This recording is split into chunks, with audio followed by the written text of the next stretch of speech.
This is Top 30. Coming up, finally a study that proves getting hangry is a real thing. Oprah speaks out about being accused of bribing Meghan Markle's mom for an interview, what she says they were really doing. And we try to solve the mystery behind what happened to this poor passenger's luggage.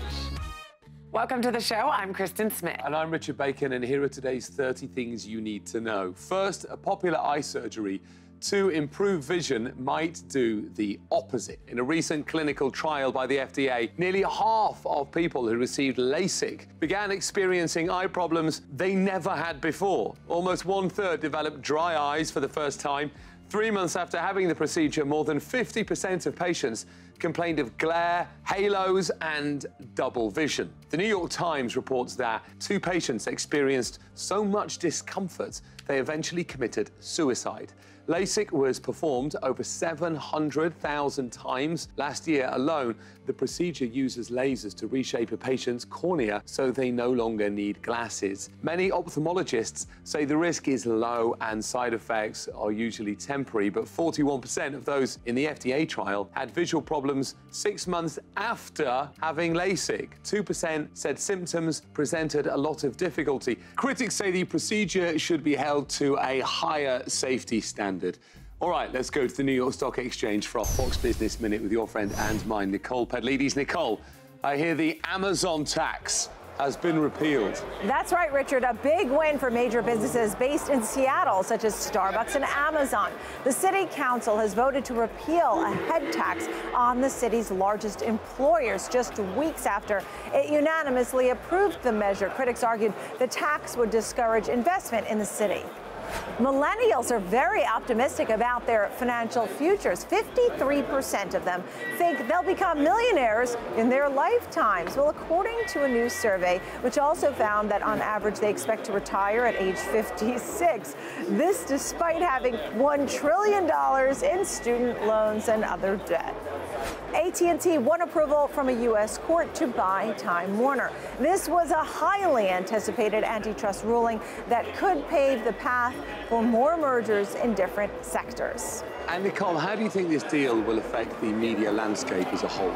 Well, the $85 billion AT&T Time Warner deal won't be official until the two parties close that merger. But we could see a summer of blockbuster deals. Watch out for Disney, Comcast, and Fox. Should be interesting. Nicole, in New York, thank you. The Consumer Product Safety Commission has announced new federal standards for children's high chairs. The safety requirements will include a 3-point restraint system and certain rearward stability mechanisms. Over the last 6 years, there have been more than 18,000 high chair-related injuries reported across the country. And Oprah Winfrey explains she wasn't trying to get an interview with Meghan Markle's mom, Doria, by bribing her with gifts. She simply invited her over to do some yoga and have some lunch. For lunch, we had a dessert with kumquats, and she said, I love kumquats. And I said, I have a kumquat tree. You want some kumquats? So is a basket of kumquats, people. And finally, a raccoon captivated the internet when he started climbing up a 25-story skyscraper in Minnesota. He even stopped for a nap on the 23rd floor. Animal control set live traps on the roof, and the little guy was successfully rescued once he made it to the top. Now let's go to Danielle Knox from Fox 35 Orlando. She has what you need to know today. So Danielle, I hear some unexpected caffeine products may be bad for you. Hi, Kristen. The Food and Drug Administration is taking a strong stand on bulk and powdered caffeine products. The agency has declared concentrated caffeine illegal and has ordered retailers to remove it from shelves and websites. So far, it's been linked to 2 deaths, including an Ohio teenager. The FDA says just 1 teaspoon of powdered caffeine can deliver the equivalent of 20 or more cups of coffee and can cause fatal heartbeat irregularities. Well, if you're looking to hire the very best employees ever, look to middle-aged women with kids. According to a new study, they are some of the best workers around. The National Bureau of Economic Research found that women in their 40s and 50s are, in general, hard workers. They are excellent at juggling responsibility and are more caring. Well, it's summer break and the brain drain is real. Researchers say kids lose as much as 2 to 3 months of math and reading skills over the summer. Teachers say it takes them as much as 3 to 4 weeks at the beginning of the school year to get those kids back up to speed. And that's what you need to know. And Kristen, we've got something called Mommy School at my house where my kids have to do something every day all summer long, school related. I don't know about you. Well, Danielle, my kids are young, but when I was a kid, my parents did the same thing, and I think it's a great idea. Totally worked. Thanks, Danielle. And Top 30, we'll be right back.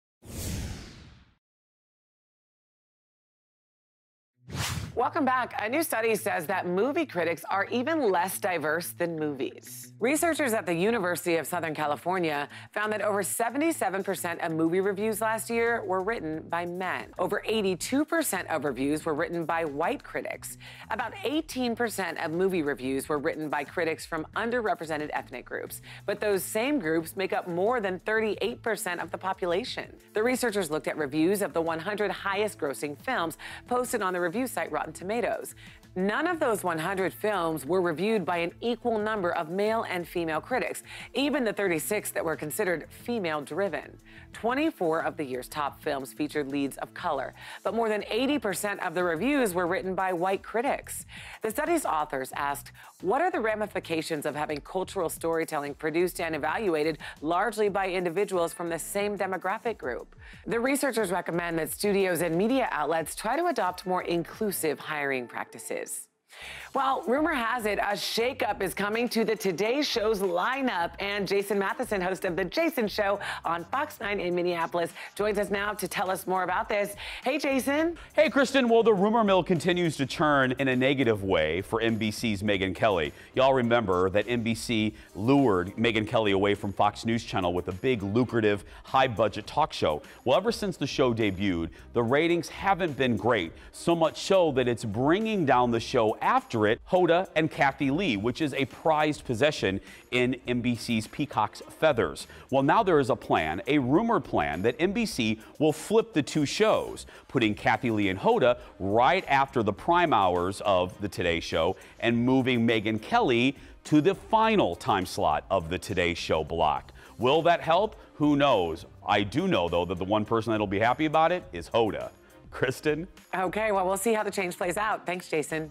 Gone are the good old days when a child could set up a lemonade stand outside their house and make a few extra bucks to buy the new toy they wanted. Now kids are being fined upwards of $500 for running lemonade stands without a proper permit. But this summer, things are going to be different because Country Time is introducing legal-ade, a crack team ready to straighten out lemonade stand-related permits and fines, making sure no kid is denied their right to a lemonade stand and all the benefits they bestow. Kraft Heinz, the company behind Country Time Lemonade, has put aside $60,000 to cover fines received or the permit cost up to $300 per household. Parents or legal guardians can apply for a reimbursement online by uploading a photo of the fine or permit to the legal-ade website. Okay, Top 30, we'll be right back. Welcome back to Top 30. 1 in 3 Americans take medication that has been linked to depression. A new study found over 200 common prescription drugs carry warnings for increased risk of depression. The list includes medications that have nothing to do with mood, like drugs for high blood pressure, acid reflux, and some birth control drugs. One of these studies' author says what we found is that, in fact, people who took 3 or more of the medications were 3 times as likely to be depressed. Yeah, or even experience suicidal thoughts. Yeah. And you know, what really got me about looking at these numbers and reviewing the study was that we've been talking a lot about depression and suicide after the deaths of Kate Spade and Anthony Bourdain, and knowing that at least Kate Spade was taking anxiety medications and just connecting the dots and thinking, you know, what is the correlation between these types of meds and suicidal thoughts or depression as a side effect? And now looking at these numbers, you kind of start looking at the connection. And doctors do say just it's important to monitor your moods. You know, monitor what's going on. When I started taking this medication, how has my mood changed? You know, very interesting for sure. Okay, well, many of us have been so hungry, we get angry, also known as hangry. I am a victim of hanger, I must admit here on the show. One doctoral student wanted to better understand hanger, so she designed experiments to make people upset. It turned out hanger depends on the situation we're in. You know, I thought this study was really funny because, you know, a bunch of people were in a room and these experiments were making people irritated on purpose. Yeah, So, they gave them an exercise on a computer and then they made the computer crash just before the exercise had finished. and that is aggravating in itself, but when you're hungry, Yeah, and some of them have been told to think about their emotions and some hadn't. Yeah. And those people that thought about their emotions got less angry. yeah. So, in a way, I think the conclusion of the study is really that, as it says here, that people who are less aware of their emotional states may be more likely to react with anger. So it's almost, when you're feeling anger and you're hungry, you almost have to think about yourself in the third person. Right. You know what I'm saying? Yeah, totally. So that person who you find especially irritating at the store or whatever may not be horrible. You may just need to eat. Or they may actually be horrible and fully deserving of a shouting at, but just be aware of why you're shouting at them. Okay, that would help. Top 30, we'll be right back. In today's Hometown Stories from Fox 10 Phoenix, CrossFit training is known to be an intense exercise program. But two CrossFit athletes want to bring the benefits of fitness to those with special needs. Once a month, CrossFit enthusiasts Doug and Danny teach fitness classes at Courtney's Place, a day program for adults with developmental disabilities. And they say they've seen huge improvements in the mobility and motivation of their students. It really is a part of my life that I wouldn't trade for anything. I mean, there's just so much genuine love that you feel when you're in here. 1, 2, 3. In our second story from Fox 4 Dallas, the Mayor's Intern Fellows Program is a paid 8-week internship for teens. It has close to 400 participants every summer. And one of the first lessons that interns are learning is how to dress the part. Each teen got $20 to shop for professional attire and an additional 50% off their total purchase at Donated Goods Discount Depot. And with their new clothes, they can now focus on more important things like how to be a good employee. In our final story from Fox 32 Chicago, a team of 7 beagles patrol O'Hare International Airport, sniffing out agricultural products in people's luggage. They're known as the Beagle Brigade, and the government relies on them to prevent bugs and diseases from entering the U.S. Well, one of these dogs is Frodo. He is 98% accurate and finds between 30 and 40 items a day. And on top of being super cute, these dogs are also working hard to keep us safe. Welcome back to Top 30. A video game platform is taking a hands-off approach to what games it allows on the service. Steam recently made headlines for pulling a game that simulated a school shooting.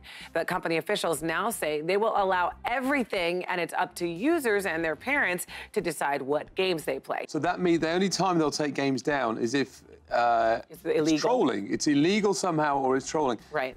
It is difficult, though. I can sort of see their side in the sense that there are plenty of computer games out there right now that are very famous, that millions of people play, that have within them what I find deeply offensive. Absolutely. There are all sorts of people that you can shoot and kill in incredibly violent ways that I'm very uncomfortable with. Yeah. So I'd rather none of it was there, but I can't see a reason for it to not be on there, but be in the mainstream. Does that make sense? It does, but critics are saying that this company has a duty to monitor the games on there, and they need to have some moral high ground.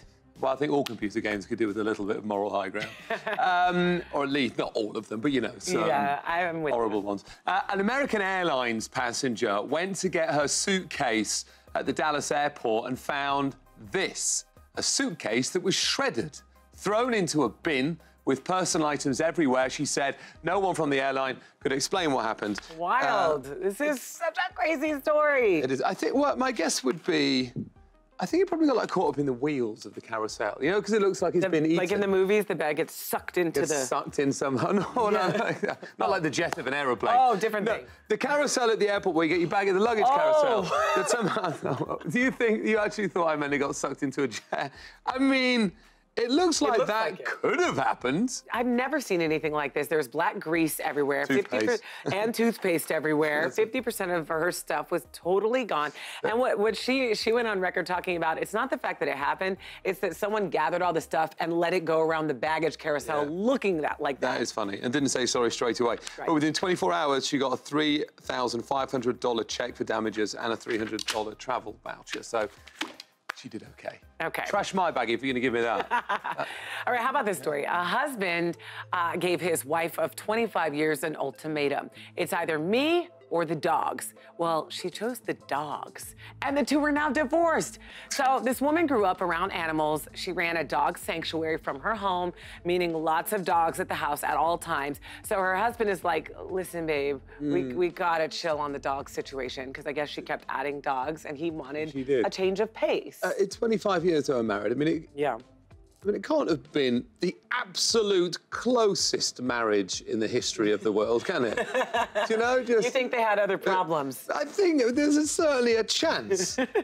Right. If you're going to choose the dogs over your husband. Right. You know, she's now taken in so many dogs, which is obviously a lovely, humane thing to do, that the landlord is evicting her. So she's lost her house and her husband. At least You've really got to like dogs. I mean, she has her dogs, though. 12:30, we'll be right back. Welcome back. It's time for this week's Page 6 Fix with Elizabeth Wagmeister. So, Liz, what's going on with Kanye West? Well, Kristen, Kim Kardashian threw Kanye West an intimate candlelit dinner party for his 41st birthday. The party featured a cake of the Rocky Mountains paying homage to his new album, and cookies with Yeezy's face on them. Kim's sisters, Kourtney and Kendall, were also in attendance, along with his muse, Tiana Taylor. Someone not having such a great week, Vince Vaughn. The 48-year-old actor was just arrested for a DUI in California. He refused to exit the vehicle after encountering police at a routine checkpoint and then was arrested for a DUI and obstruction. Vaughn was released after posting bail. And that's this week's Page 6 Fix. See you next time. Okay, Liz, thanks for the update. For more news and gossip, watch Page 6 TV weekdays. Check your local listings. Well, now we have a bittersweet story coming out of a favorite family vacation spot in North Carolina. Paige Failing from Fox 46 in Charlotte joins us now with more. Hi, Paige. Yeah, you know, the Outer Banks in North Carolina, so popular with travelers all along the East Coast. It's got the beautiful beaches, secluded setting, most of all, for many, the wild horses that inhabit the area that have roamed free there for a reported 4 centuries now. But the 100-plus horses, combined with four-wheel drive vehicles that are allowed to be used on the beaches, can sometimes make for a dangerous combination. That was the case recently when a mare was hit and killed. But get this, local authorities there report that her stallion stayed by her body all night, even after she was covered by a tarp. A tragic accident, of course, by any count, but a very sweet moment coming out of it as well. Yeah, a very sad situation, but it's pretty special to see the love between those two animals. Thanks, Paige.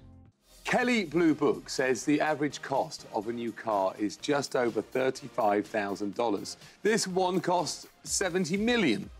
That's what the new owner of a 1963 Ferrari 250 GTO reportedly paid in a private auction. It is believed to be the most expensive car ever sold. The previous record was $52 million, set by another 63 GTO in 2013. Ferrari made just 39 GTOs. Today, the others have wealthy owners like Ralph Lauren, Pink Floyd drummer Nick Mason, and Walmart heir Rob Walton. The sale is a step closer to the $100 million mark that experts say would put cars in the same price range as fine art for the first time. The automotive chair of the auction house Bonhams says the Ferrari 250 GTO is the motoring market's equivalent of Van Gogh's sunflowers. Experts think that the first $100 million car is just a few years away. Pregnant mothers will do almost anything to connect to their unborn child while they're inside the womb. A mother from Calgary, who, by the way, is also a musician, invented an instrument called Woomba. Developed by Orapon, the Woomba is an electronic device that can be strapped across a pregnant woman's belly and then creates music in response to the baby's kicks and movements. Light patterns also show up on the instrument, showing the mother the location and strength of the movements. Pon said it's also about bonding. Those that can't feel the kicks all the time, you know, they can now see it and hear it and start to be like, that's a person in there. Built-in speakers allow the parent and the unborn child to hear the music as it's made. Welcome back to Top 30. A Chicago teacher went above and beyond to help a student who was going to miss a field trip. Helma Wardener's class was going on an overnight camping trip that included walking in the woods. One of her 10-year-old students named Maggie uses a walker to get around. School officials said it wouldn't be safe for her to go on the field trip because of the rough terrain. Well, Helma didn't want Maggie to miss out, so she bought a child carrier that would allow her to carry Maggie on her back. Helma says Maggie was so happy when she learned she could come on the trip, and her classmates cheered as well. She carried Maggie for about 2 hours each day and said if she ever got tired, Maggie would sing songs or say positive words. Maggie's mom praised Helma, saying she's truly made a difference in Maggie's life. Oh, that is it for today's Top 30. Here's what's coming up on the next show. Some of the best-selling SUVs were crash tested, and the results show potential danger for some passengers, plus how this 99-year-old woman is helping survivors of a deadly storm. You can also listen to today's biggest stories by subscribing to the new Top 30 podcast. See you next time on Top 30.